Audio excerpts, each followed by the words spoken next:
Honourable speaker sir, आपका बहुत बहुत शुक्रिया मुझे इस क्वेश्चन पे बात करने का जो मौका दिया है ओवरसीज स्कॉलरशिप पे।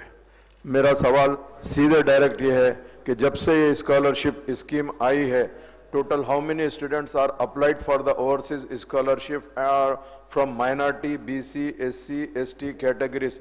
Please provide data year wise sir.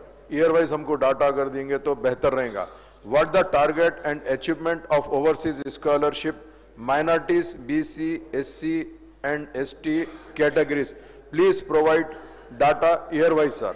और एक चीज sir, as on date how many application are due of overseas scholarship in Telangana state? Please provide minorities, BC, SC and ST categories. Sir हमारा सवाल यही है कि सब डिटेल वाइज अगर आप ईयर वाइज अगर देंगे तो हमको ये पता चलेगा कि कितने, और इसके अलावा जो स्टूडेंट ऑलरेडी वहाँ पे स्टडीज कर रहे हैं सर, उसका जो सेकंड इंस्टॉलमेंट नहीं मिला है सर, उसको भी आप जल्द से जल्द रिलीज कर देंगे तो ताकि वो बच्चे स्टडी जिसकी कंप्लीट भी हुई है उन लोग अपना सर्टिफिकेट वो लेके वापस आ सकते हैं सर यहाँ पे, और यहाँ अगर कुछ अगर रहा तो वो काम भी कर सकते हैं सर। बहुत बहुत शुक्रिया आपने मुझे मौका दिया है। गौरव मंत्री गाరు అధ్యక్ష, ఈ క్వశ్చన్ పెట్టి రాజకీయం చేయాలనే తపన బాగా కమలాకర్ గారికి కనపడ్డది సార్. వాస్తవానికి నేను మాట్లాడిన దాంట్లో ఏదో తప్పు ఉందని మాట్లాడిండు. చదువుకునే విద్యార్థుల సంఖ్య చెప్పడం జరిగింది. 1913 మంది చదువుతున్నారని చెప్పడం జరిగింది. మరి అందులో ఏం తప్పు ఉందో నాకు అర్థం కాలే. ఒకసారి మీ దృష్టికి తీసుకురావాలని కోరుతా ఉన్నాం అధ్యక్ష. మేము ఈ సంవత్సరం క్లియర్ చేసినాయి 7, 12 తర్వాత ఎంపిక చేయబడ్డాయి. ఇది ఈ గవర్నమెంట్ వచ్చినాక ఎంపిక చేయబడ్డాయి. ఎస్సీ కింద 210 మంది సార్. దరఖాస్తులు 676 వచ్చినాయి సార్. దాంట్లో 210 మందిని సెలెక్ట్ చేయడం జరిగింది. బీసీ సంక్షేమ శాఖకు 300 మంది విద్యార్థులను సెలెక్ట్ చేయడం జరిగింది. మైనార్టీ శాఖ ద్వారా 500 మంది విద్యార్థులను మరి సెలెక్ట్ చేయడం జరిగింది అధ్యక్ష. అదేవిధంగా ఎస్టీ శాఖ ద్వారా 100 మంది విద్యార్థులను సెలెక్ట్ చేయడం జరిగింది అధ్యక్ష. ఆయా వచ్చినటువంటి దరఖాస్తుల ఆధారంగా దాదాపుగా 64 అంటే 1110 మంది సెలెక్ట్ చేయడం జరిగింది అధ్యక్ష మొత్తం. అదేవిధంగా ఫీజుకు సంబంధించి ఫీజులు మరి ఏదైతే ఉందో ఉన్నటువంటి 25 కోట్లు గతమి, మళ్ళీ తర్వాత 142 కోట్లు అన్ని కలిపి 167 కోట్ల రూపాయలు పూర్తిగా చెల్లించడం అయింది. మరి వీళ్ళు ఎక్కడ ఏ అప్డేట్లు ఉన్నారో నాకు తెలియదు అధ్యక్ష.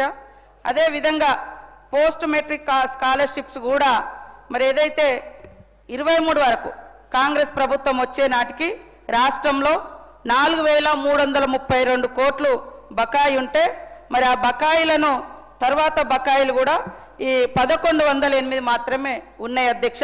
వాటిని కూడా క్లియర్ చేయడానికి మరి మా ఆర్థిక శాఖ మంత్రి క్లియర్గా చెప్పడం జరిగింది అధ్యక్ష. ఈ 2-3 రోజుల వాటిని కూడా క్లియర్ చేస్తారు అధ్యక్ష. నాకు అనిపిస్తుంది మరి ఎక్కడ మేము ఏ సంఖ్య తప్పు చెప్పినాం, ఎందుకు అంత ఏదో ఆగమైపోతుంది. అసలు గతంలో విదేశాలకు ఏ ఎస్టీ, ఏ ఎస్సీ, ఏ బీసీ పోలేదన్నట్టుగా. ఓకే, ఇదొక అవకాశం చదువుకోవడానికి, దాన్ని మేము కంటిన్యూ చేస్తున్నాం. ఎత్తేస్తే మీరు నెత్తినోరు కొట్టుకోవాలి, కానీ మేము ఎత్తేయలే కదా ఆ పథకాన్ని. చూసుకోండి మీరు మీరు వెబ్సైట్లో చూసుకోండి, మీరు వెబ్సైట్లలో చూసుకోండి. చూసుకోలేదు మరి కమలాకర్ లాగానో ఇంకో పెద్దల లెక్క మేము ప్రైవేట్ స్కూళ్ళ నుంచి వచ్చిన కాదు సార్. మాకు సూటిగా గవర్నమెంట్ స్కూళ్ళలో చదివినాం, గవర్నమెంట్ హాస్టల్స్లో వచ్చినాం. సుత్తి లేకుండా సూటిగా మాట్లాడుతాం. తప్పైతే తప్పని ఒప్పుకుంటాం, ఒప్పైతే ఒప్పని మొప్పుకుంటాం. కానీ ఆయన లెక్క మరి తప్పు మాట్లాడుతుందని ఏం తప్పు మాట్లాడినా నేను చెప్పండి అధ్యక్ష. ఇంతమంది చదువుతున్నారు, ఇన్ని వాయిదాలుగా చెల్లిస్తున్నాము. ఇప్పటికే 167 కోట్లు చెల్లించడం జరిగింది.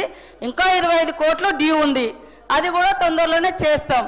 అదేవిధంగా ఇప్పుడు గతం కంటే ఎక్కువ 1100 మంది విద్యార్థులను వచ్చిన అప్లికేషన్ల ఆధారంగా మరి సెలెక్ట్ చేయడం జరిగింది.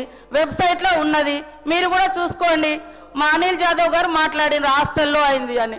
ఎస్, హాస్టల్లో ఏదన్నా అయితే ఖచ్చితంగా మీరు అక్కడ ఎమ్మెల్యేనే, నేను అక్కడ ఇన్ఛార్జి ఉన్నా, వాళ్ళకి ఏదన్నా అయితే కావద్దనే కదా మనం అందరం మొత్తుకునేది. ఎవరైనా ఇప్పటికి కూడా ఈ వేదిక ద్వారా కావాలని కానీ నెగ్లిజెన్స్ ద్వారా కానీ పిల్లలకు హాని చేస్తే ఖచ్చితంగా కఠినమైనటువంటి చర్యలు తీసుకోబడుతుందని ఆయా వార్డెన్లకు ఉద్యోగులకు అక్కడ బాధ్యత తీసుకున్నటువంటి ప్రిన్సిపల్స్కి అందరికి కూడా హెచ్చరిక చేస్తూ ఉన్నాము. కాబట్టి విద్యార్థులకు అంబేద్కర్ ఓవర్సీస్ స్కాలర్షిప్ ఏదైతే ఉందో తొందరగా ఈ సెలక్షన్ అయింది, ఇప్పుడు తొందరలోనే వాళ్ళందరికీ కూడా ఈ యొక్క ఫలాలు అందుతాయి. 167 కోట్లు రిలీజ్ చేసినాం, పెండింగ్ లేదు, మీ ప్రభుత్వాలలోనే పెండింగ్ పెట్టిపోయారు అన్నీ, కానీ మేము క్లియర్ చేసుకుంటూ వస్తున్నాం. ఇది ముచ్చట.